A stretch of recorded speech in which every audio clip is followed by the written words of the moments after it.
Lectio Divina. Lectio Divina. Lectio Divina, une émission pour méditer, prier et vivre la parole de Dieu au quotidien. Lectio Divina. Lectio Divina. Le se flétrira, la fleur se fanera, mais la parole de Dieu jamais ne passera. Libanga like wapi bache mokonzi wapi. Libanga like wapi bache mokonzi wapi. Kende kende Maria Madeleine. Chers auditeurs et auditrices de la Lectio Divine en famille, le Christ est ressuscité, il est vivant, alléluia, alléluia, Jésus est vivant. C'est un grand honneur pour nous de vivre la Lectio Divine en famille de ce dimanche pascal avec vous.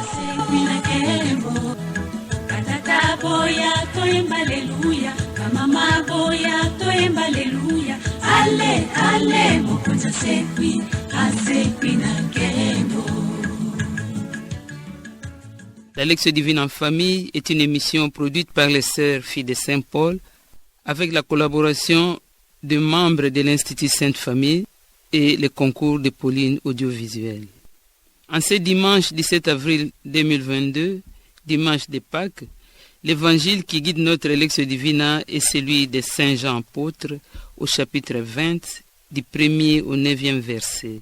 L'évangile qui nous fait passer de l'extérieur à l'intérieur, où il vit et il crut. C'est l'évangile de la révélation du mystère pascal. Le Seigneur est ressuscité. Alléluia. Pour vivre cette expérience, nous avons dans ces studios quelques couples de l'Institut Sainte-Famille, à savoir... C'est le couple Chimina avec maman Huguette Kabanga et papa Augustin Chimina. Monsieur Franck Albert Kadiamba. La réalisation est de la sœur Rita Almichi, fille de Saint-Paul, Olivier Ngessi et à la technique. Au micro, Marie-Madeleine Evoloko, coopératrice paulinienne.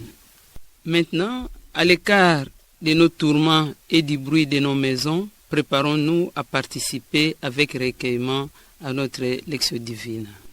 Prions. Gloire et louange à toi, Dieu et Père. En ce jour, à nul autre pareil, où tu as délivré Jésus, ton Fils, des liens de la mort.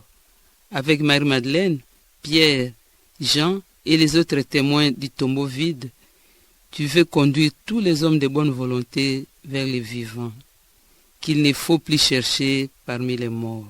Ouvre nos cœurs, Seigneur, à la présence nouvelle du Christ dans nos vies et remplis-nous de la grâce d'être renouvelés au matin de Pâques pour avancer joyeux vers le Christ ressuscité. Amen.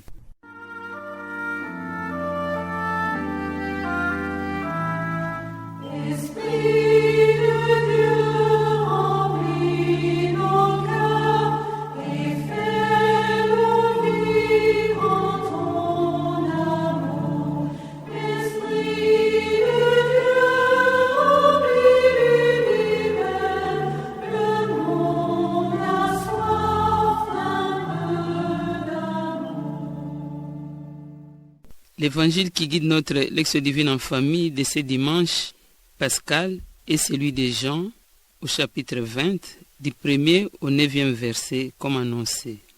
Il fait encore sombre, nous dit Jean. Cette obscurité ne fait-elle pas penser à la masse du péché des hommes qui avait enveloppé la terre pendant si longtemps? Les gens ajoutent le mot encore. Encore, car cette obscurité va bientôt être remplacée par la lumière du jour, par la lumière de Pâques. La liturgie nous donne rendez-vous au Saint-Sépulcre. Il vit et il crut. Avec un cœur pur et dépouillé, l'on peut voir et croire en Jésus, même s'il n'est pas physiquement présent devant nous. En célébrant les mémorials de la résurrection comme acte fondateur de notre foi, toute notre existence est transformée radicalement. Elle est renouvelée en profondeur au point de devenir en Christ ressuscité les témoins de celui qui a vaincu la mort. La joie de Pâques nous attend là où nous sommes, dans les pesanteurs de nos existences, avec les mensonges de nos cœurs, avec nos lassitudes, Et, avec la petite flamme de notre espérance, un temps nouveau s'implante dans l'humanité. Chers frères et sœurs en Christ, le Christ n'est pas revenu à sa vie de Jésus de Nazareth. Il est passé à la vie dans la gloire de Dieu. Ainsi, notre espérance en Christ n'est pas pour cette vie seulement. Elle est une porte ouverte sur la vie éternelle. La résurrection est donc en marche lorsqu'un homme ou une femme se libère du tombeau de son péché et accueille la vie dans la joie du pardon de Dieu. La résurrection se manifeste lorsque quelqu'un se dégage de l'emprise de l'alcool ou toute autre addiction. La résurrection est également sémée quand un homme ou une femme abandonne le tombeau de son échec, les tombeaux de ses déceptions pour croire encore à la vie, au bonheur, à l'amour et à lui-même tout simplement. Osons alors entrouvrir les tombeaux de nos cœurs et de nos esprits pour que la gloire de Dieu s'établisse et y demeure. Après ce petit aperçu sur l'Évangile, nous arrivons à la première étape de notre Lectio Divina, la Lectio. L'Évangile de Jean, au chapitre 20, du 1er au 9e verset, va comme un phare nous guider dans notre méditation de ce dimanche pascal. Suivons la première lecture de notre passage biblique avec attention. Les premiers jours de la semaine, Marie-Madeleine se rend au tombeau de grand matin. C'était encore les ténèbres. Il s'aperçoit que la pierre a été enlevée du tombeau. Elle court donc trouver Simon-Pierre et l'autre disciple, celui que Jésus aimait, et il leur dit, « On a enlevé le Seigneur de son tombeau, et nous ne savons pas où on l'a déposé. » Pierre partit donc avec l'autre disciple pour se rendre au tombeau. Ils couraient tous les deux ensemble, mais l'autre disciple courut plus vite que Pierre et arriva le premier au tombeau. En se penchant, il s'aperçoit que les linges sont déposés à plat. Cependant, il n'entra pas. Simon-Pierre, qui les suivait, arrive à son tour. Il entre dans les tombeaux, il aperçoit les linges déposés à plat, ainsi que les suaires qui avaient entouré la tête de Jésus, non pas déposés avec les linges, mais roulés à part à sa place. C'est alors qu'entra l'autre disciple, lui qui était arrivé le premier au tombeau. Il vit et il crut. Jusque-là, en effet, les disciples n'avaient pas compris que, selon l'Écriture, il fallait que Jésus ressuscite d'entre les morts. Acclamons la parole de Dieu. Louange à toi, Seigneur Jésus. Gardons un moment de silence avec ces fonds sonores que nous propose la technique pour que nos yeux s'ouvrent et que nous puissions voir avec émerveillement les tombeaux vides comme une présence et une plénitude en ce jour de résurrection. Voici le jour que fit le Seigneur, qui soit pour nous jour de fête et de joie, jour de fête et de joie. Rendez grâce au Seigneur, il est bon, éternel est son amour. Oui, que le dise Israël, éternel est son amour. Le bras du Seigneur se lève, le bras du Seigneur est fort. Non, je ne mourrai pas, je vivrai pour annoncer les actions du Seigneur. Voici le jour que fit le Seigneur, qui soit pour nous jour de fête et de joie, jour de fête et de joie. À présent, à tour de rôle, chacun de nous va lire les passages qu'il a marqués sans les commenter. C'est alors qu'entra l'autre disciple, lui qui était arrivé le premier au tombeau. Il vit et il crut. Les disciples n'avaient pas compris que selon les Écritures, il fallait que Jésus ressuscite d'entre les morts. Il fallait que Jésus ressuscite d'entre les morts.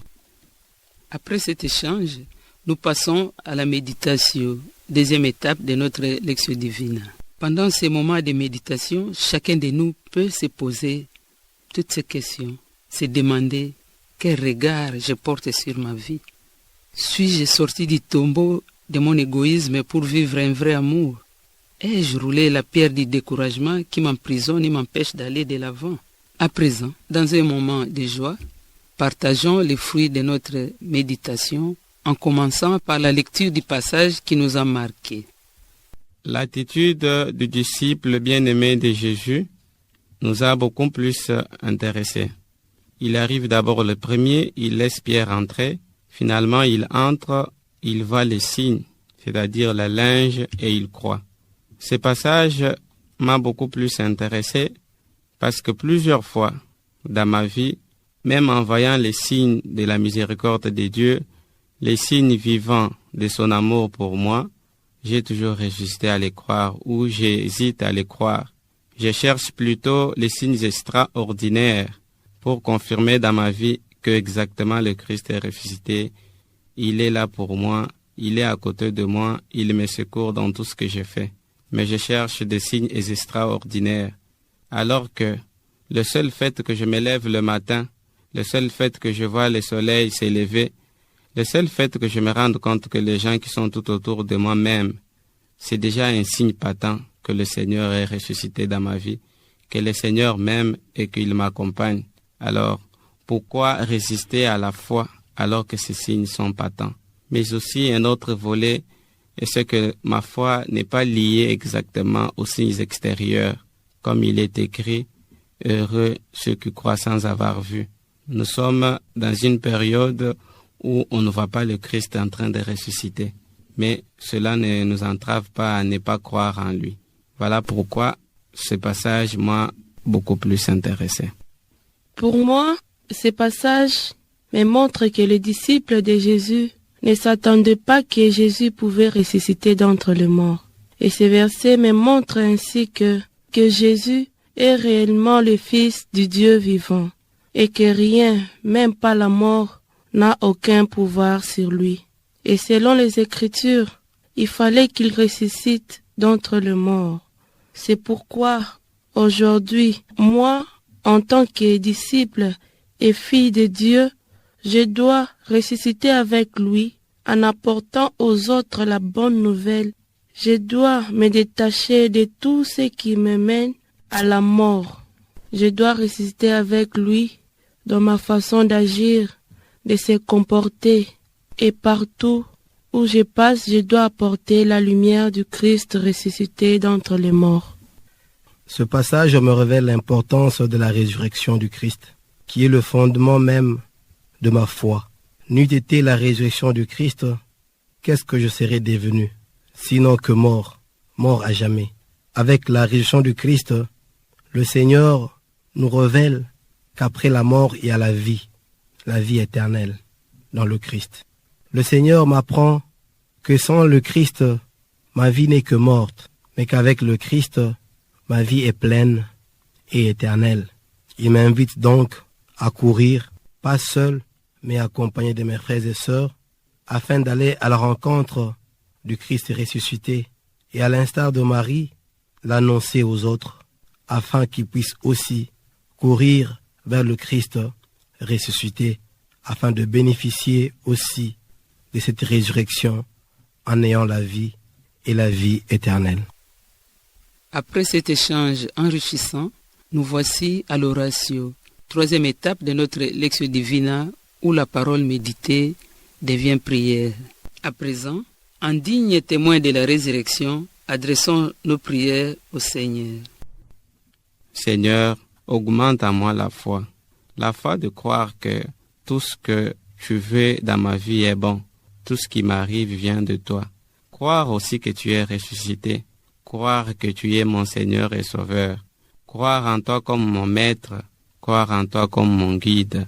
Ne pas trop me fâcher contre toi, Seigneur, parce que je ne reçois pas ce que je demande, je ne reçois pas ce que je veux, mais l'attitude de ces disciples, pas qu'il t'a vu en train de ressusciter, mais il a vu juste des linges, il a cru que tu es ressuscité.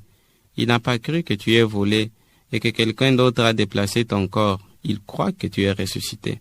Alors pour moi, chaque matin quand je me réveille, en voyant le soleil, en voyant les gens tout autour de moi rire, pourquoi ne pas croire que tu es là avec moi?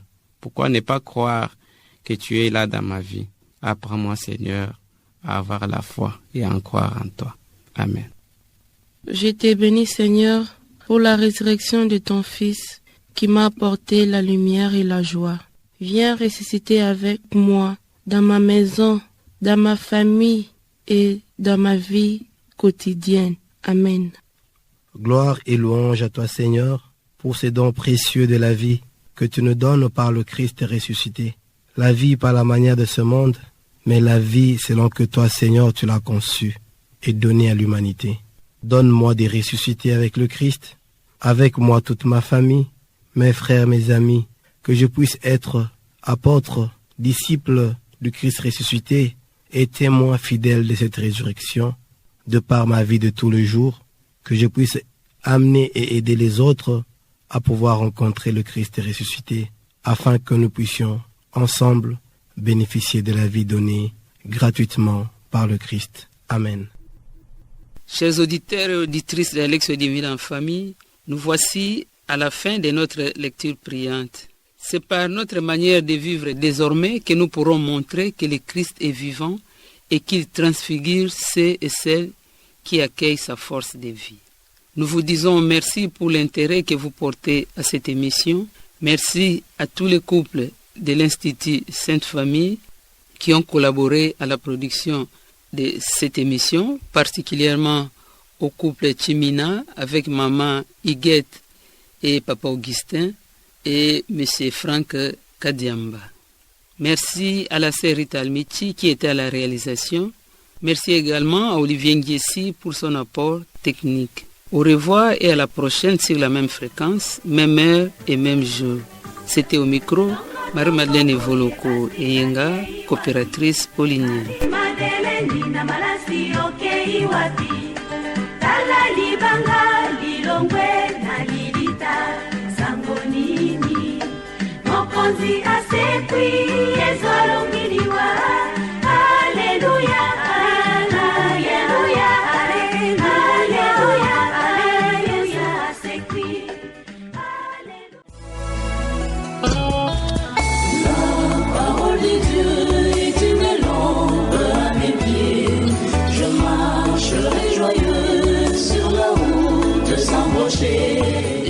Lectio Divina.